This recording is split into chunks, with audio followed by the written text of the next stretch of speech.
Brain wash স্কুলের পক্ষ থেকে জানাই ইসলামিক শুভেচ্ছা। আসসালামু আলাইকুম ওয়া রাহমাতুল্লাহি ওয়া বারাকাতুহু।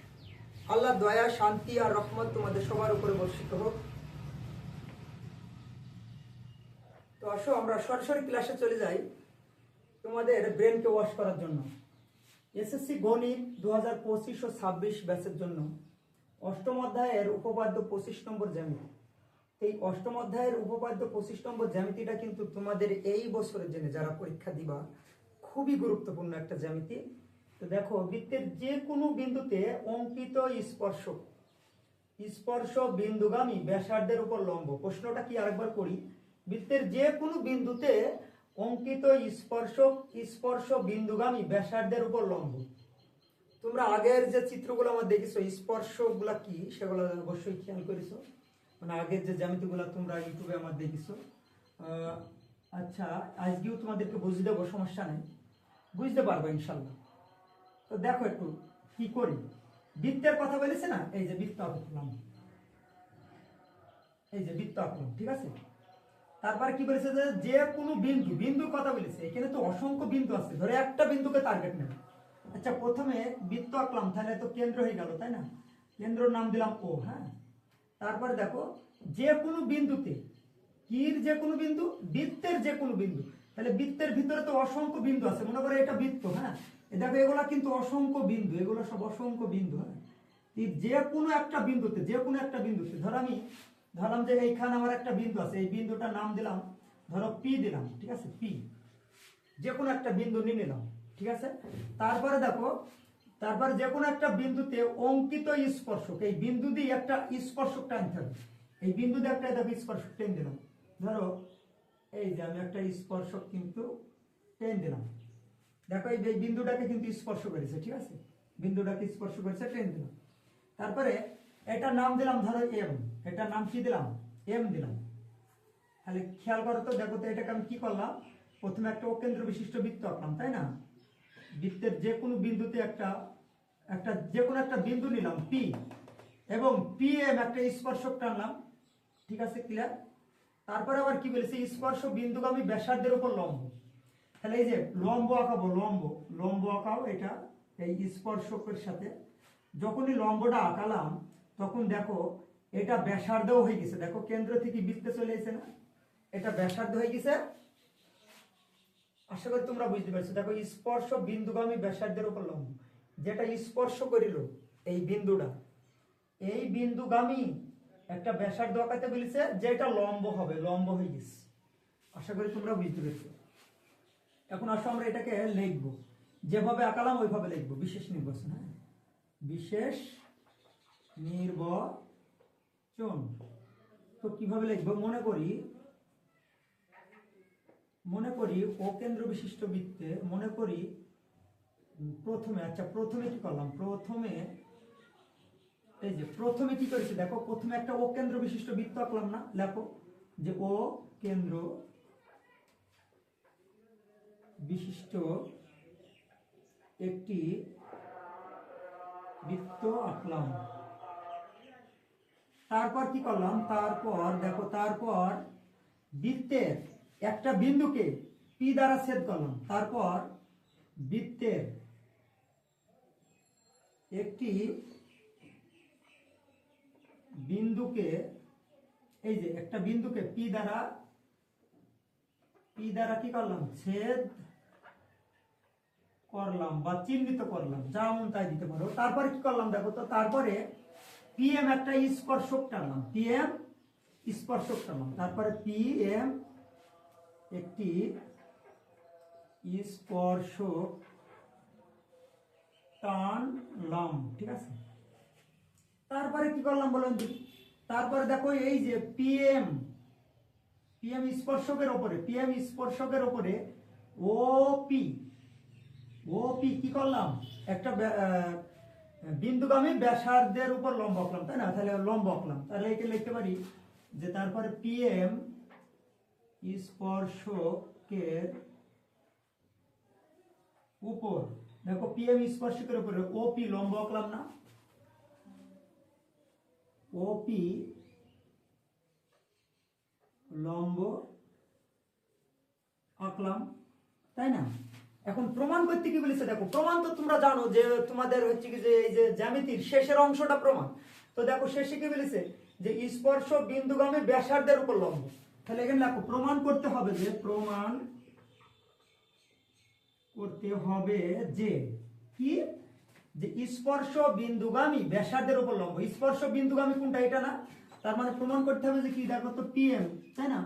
তার মানে ও পি লম্ব, এই যে লম্ব পিএম, এই পিএম এর উপরে, পিএম স্পর্শকের উপরে দেখো তো ও পি লম্ব না, এটাই কিন্তু প্রমাণ করতে বলেছে। ঠিক আছে, আমরা যদি শেষের দিকে ও পি লম্ব পিএম দিয়ে দিতে পারি, এটাকে আমি এখানে লিখে রাখলাম। দেখো প্রমাণ কোনটা করতে হবে আমাদের, ও পি, এই যে ও পি লম্ব, এই যে লম্ব চিহ্ন এটা, হ্যাঁ, পিএম, পি এম, যদি শেষ লাইনে আমরা এটা দিয়ে দিতে পারি তাহলে কিন্তু আমাদের অঙ্ক হয়ে গেল। তো আসো আমরা বিশেষ নির্বাচন হয়ে গেল, এখন আসো অঙ্কন। অঙ্কন, ঠিক আছে। এখন অঙ্কনটা আমরা কি করব, অঙ্কনটা যে এটাকে যদি আমাদের প্রমাণ করতে হয়, এটা এই জ্যামিতিটাকে যদি আমাদেরকে প্রমাণ করতে হয় তাহলে এক্সট্রা কিছু জিনিস লাগবে। যেমন তোমাকে এইখানে যে আমরা একটা বিন্দু নিছি না এই স্পর্শকের উপরে, এই স্পর্শকের উপরে তোমার আরো কয়েকটা বিন্দু নিলে পারে তুমি এই জ্যামিতিটা প্রমাণ করতে পারবা, সুবিধা হবে। তো মনে করো আমি আরো একটা বিন্দু নিলাম, ধরো এই বিন্দুটা নিলাম, এইটার নাম দিলাম কিউ, ধরো কিউ দিলাম। আরো একটা বিন্দু নিলাম, মনে করো এটার নাম দিলাম আমি হচ্ছে টি দিলাম, টি। এই যে দুইটা বিন্দু নিলাম, এই দুইটা বিন্দু তুমি যে এইদিকে চাইলে আরো বিন্দু নিতে পারতি, তো আমরা এই দুইটা বিন্দু এক্সট্রা নিলাম, এই দুইটা দিয়ে এই জ্যামিতিটা প্রমাণ করতে পারবো। এই যে দুইটা বিন্দু নিলাম, এই দুইটা বিন্দুকে যোগ করে দিলাম, ধরো যে ও কিউ আর ও টি, এটা যে যোগ করে দিলাম, এইটাই হলো আমার অঙ্কন। ঠিক আছে, এখন ওইটাই লিখবো। তাহলে দেখো যে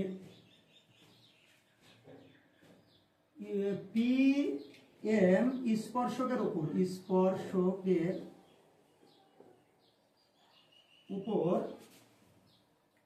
কিউ টি বিন্দু নিলাম, হ্যাঁ নিলাম, এবং কি করলাম দেখো ও কিউ এবং ও টি যোগ করি, এটাই কিন্তু অঙ্ক। এই যে পিএম স্পর্শকের উপরে কিউ আর টি দুইটা বিন্দু নিলাম না, এবং এই দুইটা বিন্দুকে আমরা ও কিউ এবং ও পি যোগ করে দিলাম, এটাই অঙ্কন। ঠিক আছে, আশা করি তোমরা অঙ্কনটা বুঝতে পেরেছো। ঠিক আছে, আমরা এখন প্রমাণে চলে যাব। প্রমাণ,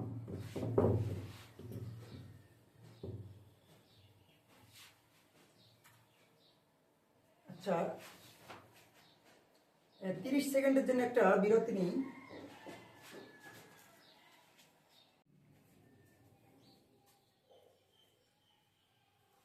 বিরতির পর আমরা আবারও ফিরে আসলাম।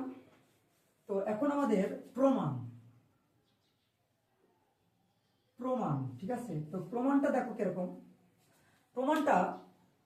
প্রমাণটা বোঝার আগে তোমাদেরকে 1 মিনিট একটু আমি বেসিক বুঝাই, তাহলে তোমরা বুঝতে পারবে। দেখো মনে করো এটা আমার একটা বৃত্ত, এটা কেন্দ্র, হ্যাঁ। তো কেন্দ্র থেকে যদি এইখানে যায় তাহলে এটা কি ব্যাসার্ধ, কিন্তু যদি বেশি করে দিই তাহলে কি ব্যাসার্ধ হলো, এটা হলো তো, তাহলে কি ব্যাসার্ধ হলো না। যদি আবার কেন্দ্র থেকে এই অর্ধেক আসলাম, মানে এই বৃত্ত পর্যন্ত আসেনি, তাহলে কি ব্যাসার্ধ হবে না? ওই যে তোমাদের 17, 18, 19, 20 এইগুলাতে শিখেছি, তাহলে এটাও কিন্তু ব্যাসার্ধ না। তাহলে ব্যাসার্ধর শর্তটা কি? ব্যাসার্ধর শর্ত হচ্ছে কেন্দ্র থেকে বৃত্তে আসা লাগবে, বৃত্তের এই বিন্দুতে কিন্তু আসা লাগবে, পারও হইতে পারবে না, আবার একটু তোমার ওই কোলেও থাকতে পারবে না, একবারে বিন্দুতেই কিন্তু আসা লাগবে, তাহলেই কিন্তু এটাকে বলবে ব্যাসার্ধ, তাই না? তো আমরা যখন এখানে বুঝাবো তখন দেখবা যে বুঝতে পারবো, বিস্তারিত বুঝতে পারবো। তো এখন আসো আমরা এটা দেখে একটু প্রমাণ করার চেষ্টা করি। আচ্ছা তোমরা এখানে একটু লক্ষ্য করো তো, যে কেন্দ্র ও থেকে এই যে পি বিন্দুটা নিকটে আসে না কিউ টি বিন্দুর চাইতে, দেখতে পাচ্ছ এই যে এটাকে আমি দেখতে পাচ্ছি না, দেখো কিউ মানে পি বিন্দুটা কেন্দ্র ও থেকে এই কিউ টি বিন্দুর চাইতে নিকটে আছে। কেন আছে দেখো, এইটা কিন্তু বৃত্তের ভিতরেই আছে, বৃত্ত পর্যন্তই আছে, কিন্তু এটা দেখো বৃত্তের বাইরে চলে গেছে, এই রশিটাও কিন্তু বৃত্তের বাইরে চলে গেছে। তাহলে এই দুটো বড়, তাই না? আর যদি এই দুটো বড় হয় তাহলে অবশ্যই এইটা সব থেকে নিকটে আছে, তাহলে আমরা ওইটা লিখবো। তাহলে এখানে আমরা লিখতে পারি যে এখানে দেখো, এখানে কেন্দ্র ও থেকে ঠিক আছে, ও থেকে কেন্দ্র ও থেকে কিউটি বিন্দুর চাইতে, এই যে কিউটি বিন্দুর চাইতে, কিউ টি বিন্দুর চাইতে পি বিন্দুটি, এই যে পি বিন্দুটি কেন্দ্র থেকে কিউটি বিন্দু চাইতে পি বিন্দুটি নিকটে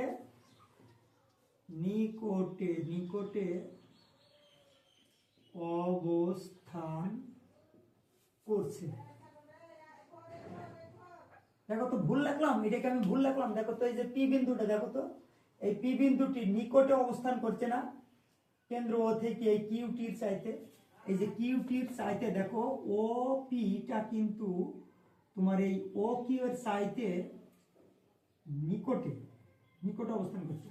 দেখো কেন্দ্র ও থেকে কিউটি বিন্দুর চাইতে পি বিন্দুটি নিকট অবস্থান করছে।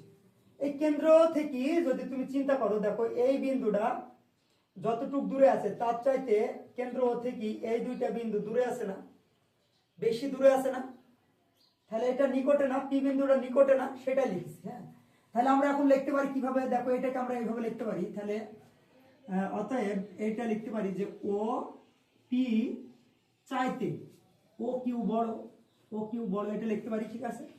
আর টু লিখতে পারি ও পির চাইতে দেখো ওটি বড়, যেদিকে হাত থাকে সেটা বড়, তোমরা জানো যেদিকে হাত থাকে সেটা বড়। তাহলে দেখো তো ও কিউ বড় না? আশা করি তোমরা এটা বুঝতে পারছো। তো আমরা আর টু লিখবো, দেখো কিরকম, খুব ইজি জিনিস, ঠিক না? এটাকে তুমি অন্য কায়দাতে লিখতে পারতি, এটা আমার ভাষায় আমি লিখেছি, তোমার ভাষায় তুমি লিখতে পারতি যে কেন্দ্র ও থেকে পি বিন্দুটি সব থেকে নিকটে অবস্থান করছে কিউটি বিন্দুর চাইতে, তুমি এইভাবেও লিখতে পারতি।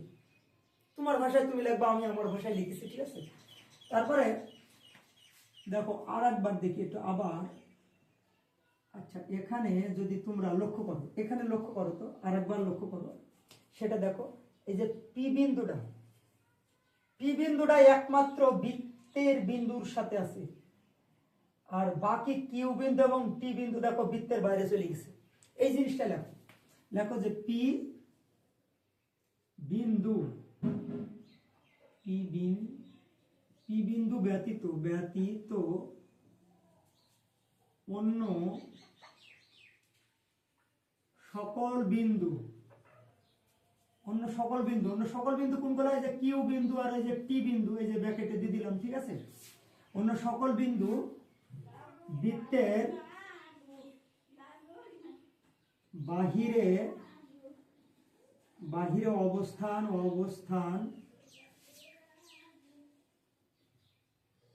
করছে, ঠিক আছে না? এটাকে ভুল লাগলাম? একদম ভুল লেখিনি। দেখো এই পি বিন্দুটা কিন্তু স্পর্শক, তাই না? এটা কিন্তু বৃত্তের একটা বিন্দুকে স্পর্শ করেই গেছে। বৃত্তের এই যে দেখো, বৃত্তের যে কোনো বিন্দুতে অঙ্কিত স্পর্শক, তার মানে বৃত্তের এই বিন্দুতে কিন্তু এই যে পি বিন্দুতে স্পর্শ করেই এই স্পর্শকটা কিন্তু টানা হয়েছে, তাই না? তাহলে এটা অবশ্যই বৃত্তের বিন্দু, তার মানে এটা বৃত্তের বাইরে না। আর কিউ বিন্দুটা তুমি দেখো বৃত্তের বাইরে, এবং টি বিন্দু বৃত্তের বাইরে, ওইটা লিখেছি যে পি বিন্দু ব্যতীত অন্য সকল বিন্দু বিশেষ করে কিউটি বৃত্তের বাইরে অবস্থান করছে। তাহলে এখন বৃত্তের বাইরে অবস্থান করছে, তাহলে বৃত্তের বাইরে যেগুলো অবস্থান করছে, বৃত্তের বাইরে যে বিন্দুগুলো অবস্থান করছে, ঠিক আছে, সেই বিন্দুগুলা কি কখনো ব্যাসার্ধ হতে পারে? ওই যে একটু আগে শিখালাম, দেখো এইখান থেকে যদি তুমি শুরু করো, তাহলে এইখানে দেখো এটা দেখো বৃত্তের বাইরে চলে গেছে না, বৃত্তের বাইরে গেলে কি এটা ব্যাসার্ধ হয়? এটার দিকে একটু লক্ষ্য করো, এই যে শুরু করলাম, এই যে দেখো বৃত্তের বাইরে চলে গেছে না, বৃত্তের বাইরে চলে গেলে কি সেটা ব্যাসার্ধ হয়? ব্যাসার্ধ হয় না। কিন্তু এটার দিকে একটু লক্ষ্য করো, এটার দিকে দেখো, দেখো এটা কিন্তু বৃত্তের ভিতরেই আছে, বৃত্তের মধ্যেই আছে, এই যে এটা বৃত্তের বিন্দু, তাহলে পরে এইটা কিন্তু আমার বৃত্তের মধ্যেই আছে। এবং দেখো এটা একটা লম্ব হয়ে গেছে এই স্পর্শকের উপরে, পিএম স্পর্শকের উপরে একটা লম্ব হয়ে গেছে, আবার ব্যাসার্ধও হয়ে গেছে। অতএব এইটাই কিন্তু আমার হচ্ছে কি যে ওপি লম্ব পিএম স্পর্শকের উপরে, এই যে এই স্পর্শ বিন্দুগামী ব্যাসার্ধের উপরে লম্ব, তার মানে ব্যাসার্ধ হয়ে গেছে, আবার এই যে স্পর্শ বিন্দুগামী এই যে স্পর্শকের উপরে একটা লম্ব হয়ে গেছে। তাহলে ওইটা আমরা লিখে দিলে হয়ে গেল। তাহলে অতএব এখানে আমরা লিখতে পারি যে অতএব এখানে লিখতে পারি কি যে ওপি, ওপি লম্ব পি এম স্পর্শক, পিএম স্পর্শক, ওপি লম্ব পিএম স্পর্শক। এইটুকু তুমি চাইলে কথাতেও লিখতে পারতি, কিন্তু আমি এটা তোমাদেরকে এইভাবে দেখালাম। এই দেখো ওপি লম্ব, লম্বটা আগে লিখতে হয়, তারপর লম্ব চিহ্ন, তারপরে দেখো স্পর্শকটা দিয়ে দিলাম, এই যে পিএম স্পর্শক। এটা কিন্তু প্রমাণিত, প্রমাণিত। আশা করি তোমরা জ্যামিতিটা বুঝতে পেরেছো। আর এই জ্যামিতির যদি কোনো জায়গায় তোমাদের বুঝতে কোনো সমস্যা হয়, তোমরা আমাকে অবশ্যই জানাবা, আমি তোমাদের আরো সুন্দর করে বোঝানোর চেষ্টা করব। আর আমার চ্যানেলটা যদি তোমাদের ভালো লাগে অবশ্যই সাবস্ক্রাইব করে দিবা, শেয়ার করে দিবা। আর ওই যে একটু তোমরা যারা বিশেষ করে পরীক্ষার্থী এবার যারা পরীক্ষা দিবা, তারা এই জ্যামিতিটা সুন্দর করে খাতায় বারবার ট্রাই করো, দু একবার ট্রাই করো, দেখবা তোমরা মোটামুটি মানে খুব ভালোভাবে পারবো। এবং সৃজনশীলে কি দেখবা সহজ হবে, সৃজনশীল ধরা একেবারে ইজি, 3টা সৃজনশীল করাবো, দেখবা পুরো চ্যাপ্টার কভার।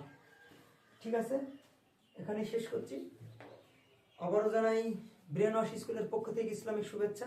আসসালামু আলাইকুম ওয়া রাহমাতুল্লাহি ওয়া বারাকাতুহু। আল্লাহ দয়া, শান্তি আর রহমত তোমাদের সবার উপরে বর্ষিত হোক।